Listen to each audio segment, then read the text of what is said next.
my dear students, hope you all are fine.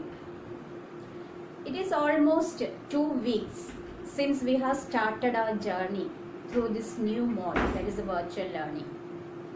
It's quite sure or certain that you people might have adapted with this new way of technology, because you are born into a world of technology wherein you are in close contact with the smartphone, smart mobile, smart TV, etc.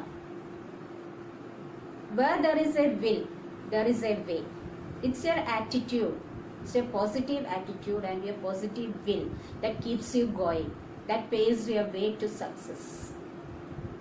So definitely develop more sincerity and responsibility towards your studies. We know that due to this pandemic outbreak, so much of changes are brought out in our society, economically as well as in social behavior, etc.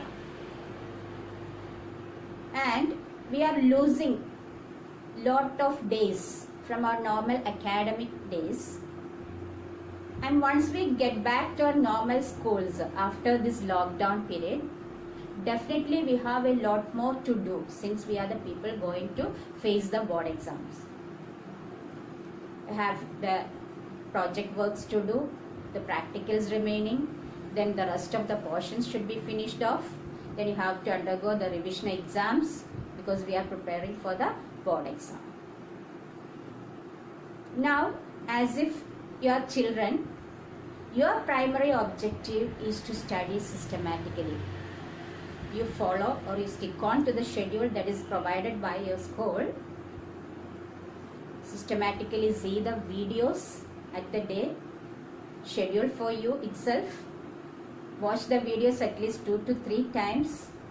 Still the concept is clear to you, and after that read the textbook for the same content thoroughly. Do the homework the very same day itself. Don't postpone it to tomorrow, because whatever struggles or whatever things you are doing today, that is for your better tomorrow. So don't postpone the things, immerse into your studies. You know that for preparing this 25-minute session, the teachers are paying their utmost effort in order to bring out a feel that we are physically together in our normal classrooms, so that we will not also get that missing feeling. So definitely you have to utilize these things in order to achieve your primary target, your studies. Now you people are sitting comfortably at home. So what you can do right now is to turn into your studies, or is to contribute to your studies as far as you can. If any distractions or disturbances are there, you put them aside, put all the other duties after doing your primary duties. Keep learning. This session is meant for recalling what all things we have studied under the chapter Chemical Kinetics through our previous videos. We know what is chemical kinetics. It's a branch of chemistry which deals with the speed of a chemical reaction or the rate of a reaction, the factors controlling the rate of a reaction, the mechanisms involved, including the energy as well as orientation of the molecules undergoing collision. So we first began with what is meant by rate of a reaction. We know that what is the rate of a reaction or a speed of a reaction. In a chemical reaction, reactants are getting converted into products as time elapses. So as a reaction is considered, change in concentration of the reactants as well as the products takes place with the passage of time. This change in concentration of either the reactants or the products divided by the time taken for that change is defined as rate of a reaction. There is either the decrease, the concentration of the reactant goes on decreasing, whereas the concentration of the products goes on increasing with time. So rate in terms of decrease in concentration of the reactant is given by change in concentration or decrease in concentration of the reactant divided by time taken, or it can be expressed in terms of rate of increase in concentration of the products that is the increase in concentration of the products divided by time taken, and we have defined it mathematically also considering a hypothetical reaction R giving T. The rate is defined as rate is equal to minus delta R by delta T, which is again equal to plus delta P by delta T. We have also seen two terms related to this rate. First is average rate. What is meant by average rate? It is the rate of a reaction determined for a particular interval of time, particular period of time, that is known as average rate. Then one more term, that is instantaneous rate. The rate of a reaction at a particular instant of time or a particular moment of time is called the instantaneous rate. And we can also graphically plot the concentration versus time graph for the reactants as well as the products individually.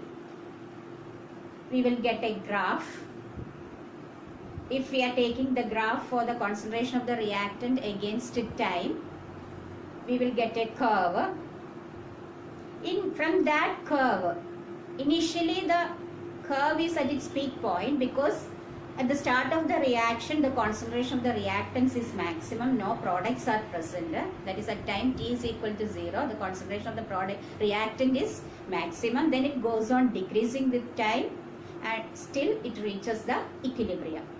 From the graph, we can find the instantaneous rate of the reaction by plotting a point corresponding to the time to which the rate is to be determined on the curve. Plot a point on the curve corresponding to the time, and at that point draw a tangent to the curve. Find out the slope of the tangent, it gives the instantaneous rate. That is when the time interval delta t will become very small, that is delta t tends to 0. The change in concentration divided by change in that small interval of time, that is known as instantaneous rate. That is for a particular instant of time. Delta t tending to 0 of delta minus delta r by delta t, which is called a minus dr by dt. Minus dr by dt is known as instantaneous rate. Next, we have seen the factors affecting the rate of a reaction, which are the factors affecting, and also we have seen that is how we can apply this rate equation or rate of a reaction if you are given a specific chemical equation. If you are given a particular chemical reaction, how we can find the rate of a reaction. You just look into its balanced chemical equation for that reaction.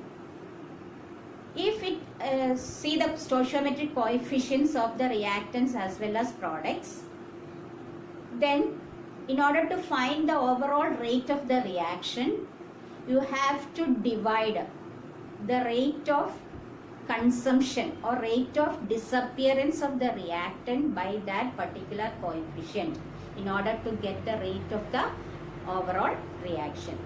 Or if you are using the products, you have to divide the rate of formation or rate of appearance of products must be divided by the particular stoichiometric coefficients in the balanced chemical equation in order to get the rate of the reaction, rate of the total reaction. You have to divide the rate of decrease in concentration of the reactants or rate of increase in concentration of the products by that particular stoichiometric coefficient respectively to get the total rate or the overall rate of that reaction.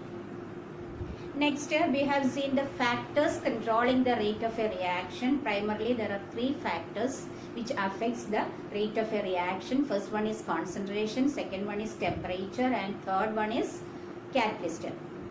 We have discussed in detail about the dependence of concentration on the rate of a reaction. We know that as the concentration of the reactant increases, concentration means number of moles per liter. We are using molar concentration or concentration in terms of molarity. So as we increase the concentration, definitely the number of particles of reactants present also increases. And these particles are always in constant random motion. They will collide with each other as well as they collide with the walls of the container. As a result, the chance of coming into contact also increases as the number of particles increases or as the concentration increases. This collision will lead to chemical reaction for obtaining products. So, in order to increase the rate, as the concentration increases, definitely the chance of collision increases, and hence the speed of the reaction also increases. This dependence of concentration of the reactants on the rate of a reaction is defined by means of a law or an equation which is called as the rate law, rate equation or rate expression, which states that the rate of a reaction is directly proportional to, very important, rate of a reaction is directly proportional to molar concentration of the reactants raised to some powers. These concentration terms must be raised to a power which may or may not be equal to the stoichiometric coefficients in the balanced chemical equation. For example, consider a reaction A plus B giving C. Here the rate law can be written as a rate is proportional to, the two reactants are capital A and capital B, molar concentration of A raised to X into molar concentration of B raised to Y. This X and Y may or may not be equal to the stoichiometric coefficients of the reactants. These powers to which this concentration terms of the reactants are raised, this powers is known as order with respect to that particular reactant. So X is known as order with respect to capital A and Y is known as order with respect to capital B. And overall order of the reaction is defined as sum of the powers of the concentration terms in the rate expression. So the overall order for this hypothetical reaction is X plus Y, which is also defined as N, small letter n. So we have defined a new term in chemical kinetics. Order of a reaction is very important because we are frequently using this term in this chapter. So order, as far as a board exam considered, it's very important, this order of a reaction. So what is order of a reaction? It is the sum of the powers to which the concentration terms are raised in the rate equation for that particular reaction. This order may or may not, with respect to each reactant, may or may not be equal to the stoichiometric coefficients. So once you have a balanced chemical equation with you, you cannot theoretically find the order. It is an experimental concept. Can be determined through experiments only. We have seen how we can find it out experimentally by changing the concentration of the reactants turn by turn and finding out the rate of that particular concentrations respectively. Then after that we have studied one more term regarding the rate of a reaction, that is molecularity. Molecularity is defined as the number of molecules of the reacting species, the number of particles of the reacting species. It can be atoms, ions or molecules which should collide simultaneously to bring about a chemical reaction is known as molecularity. Another important feature of molecularity is that once you know the balanced equation for that particular reaction, we can find out this molecularity theoretically from this balanced equation. And there are two types of reaction, that is elementary reaction as well as complex reactions. What are elementary reaction? The reaction which takes place only through single step, that is only single step is needed to complete the reaction, that is known as elementary reaction, whereas complex reaction is the one in which it takes so many steps to reach the final product, that is known as complementary reaction. So there are certain specific characteristics for order as well as molecularity. One factor we have discussed, that is order is an experimental quantity whereas molecularity is a theoretical quantity. And molecularity can be unimolecular, bimolecular or termomolecular. What is unimolecular reactions?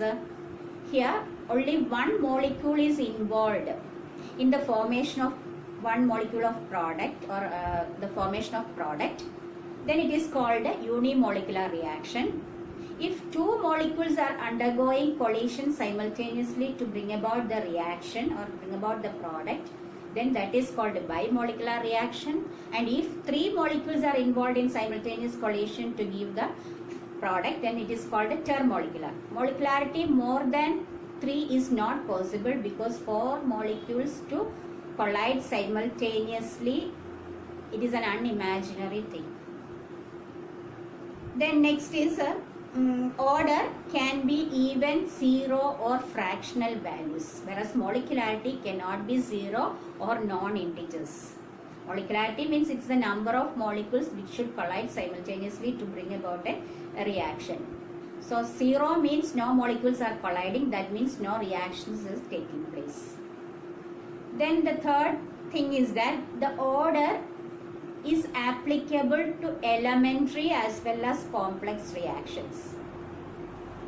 We know that for a complex reaction which takes place through several steps, the steps which decides the rate of the overall reaction, or we can say the rate determining step, is the slowest step among all the steps involved. So the rate determining step is the slowest step in a complex reaction. So the order of reaction as well as the rate of a reaction depends on the slowest step.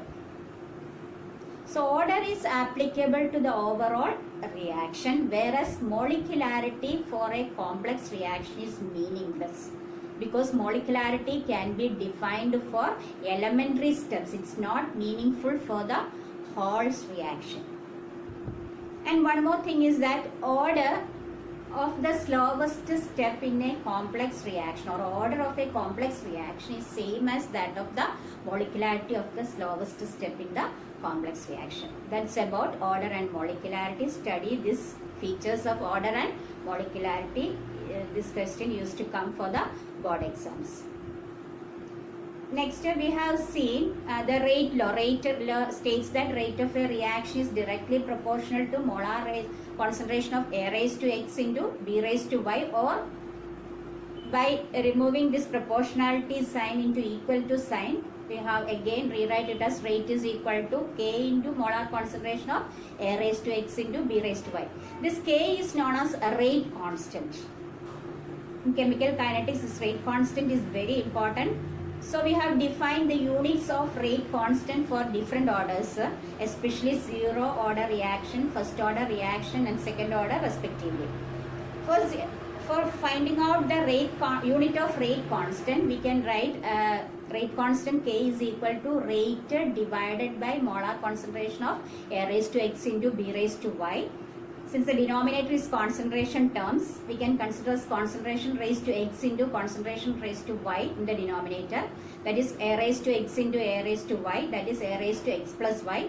Therefore, K is equal to rate divided by concentration raised to X plus Y. X plus Y, we can rewrite it as N. X plus Y is the total order of the reaction, which can be termed as N, small letter N. That is rate divided by concentration raised to N.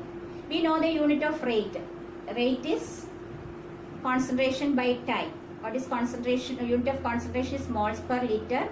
Mole, liter raised to -1, second inverse. Divided by time. That is divided by concentration raised to N. Or we can write it as concentration raised to 1 minus N divided by time. Altogether we can write as rate constant K is equal to concentration by time, that is the rate, concentration by time divided by concentration raised to N. That can be again be rearranged as concentration raised to 1 minus N by time, where N is the order of the reaction. For a zero order reaction, N is equal to 0. For a first order reaction, N is equal to 1. For a second order reaction, N is equal to 2, and so on. And we know the unit of concentration. Unit of concentration is moles per liter and the unit of time is seconds. So using this concentration raised to 1 minus N by time, we can find out the unit of rate constant for zero order, first order, second order, etc. That is, N is equal to the order of that particular reaction, and the unit of concentration is moles per liter, and normally the unit of time is in seconds. So substitute that units and find out the unit of rate constants. It's very important because you will be provided with data with unit and you are asked to find the order of that particular reaction. Just have a look at the units, you can identify the order of the reaction. Then after that we gone through the integrated rate expression for a zero order reaction. From the rate law, we have defined the differential equation for a zero order reaction, first order, etc.